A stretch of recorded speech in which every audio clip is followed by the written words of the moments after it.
for the first charterer of a ship, the head charterer, to subcharter the ship to another charterer, a subcharterer, under a second charter party. The subcharterer may also subcharter, and there may be any of such charters. The final charterer, who decides where the ship will go and what it will carry, becomes known as the disponent owner. The disponent owner is responsible for the owner's obligations.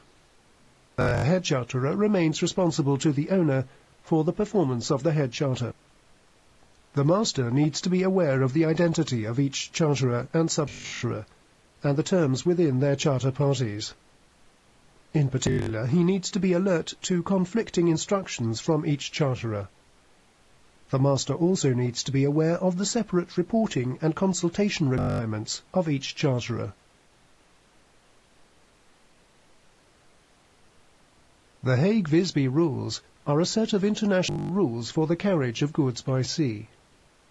The latest version came in 1982. These rules balance the duties of the carrier, that is, the ship, with those of the cargo owner, charterer. Under the rules, the carrier has the duty to exercise due diligence, defined as a reasonable standard of professionalism and care, before and at the beginning of a voyage, to make the ship seaworthy, to properly man, equip, and supply the ship, and make its hold fit for the safe reception, carriage, and preservation of the cargo. New rules are expected to be introduced in the next few years, known as the Rotterdam Rules. The new rules will extend this to make and keep the ship seaworthy, although this new duty will be to a reasonable standard that takes into account the circumstances of being at sea. Under the Hague-Visby Rules, the ship must hold the appropriate valid statutory certification, including, if required, the document of compliance for ships carrying solid dangerous goods in bulk. The period of validity of the ship's certificates should be sufficient for the loading, voyage and unloading, plus a reserve to allow for delays in berthing and/or bad weather. At the time of loading and the start of the voyage, the ship should be prepared and ready for the voyage. For example, it should be weathertight against all the normal perils of the sea and the intended voyage. Be provided with an approved stability and loading manual, with all hatches, hatch operating systems and safety devices in good order. The master will be required to sign and take responsibility for the bill of lading on completion of loading. A bill of lading is a document agreed under the Hague-Visby Rules. It provides evidence that the cargo has been received on board for shipment. It may be issued in addition to the charter party agreement.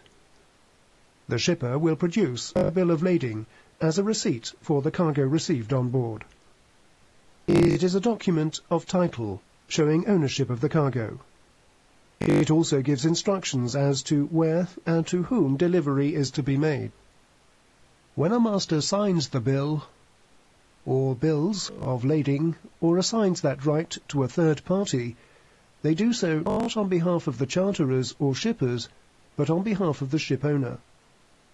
The bill of lading is an owner's document, and it is the master's responsibility to ensure, to the best of their ability, that it is properly prepared and signed. This applies whether the ship is employed on a voyage or to charter. Permission to change destination to a discharge port other than that stated on the bills of lading, and permission to discharge cargo without production of original bills of lading, can only come from the ship owners or managers. The master must not accept any letters of indemnity, letters of credit, or letters of guarantee.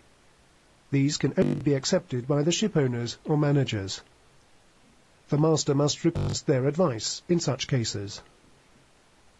The charterers or shippers cannot force the master to sign bills of lading with a description of the cargo which is not in accordance with the amount or condition of cargo actually loaded.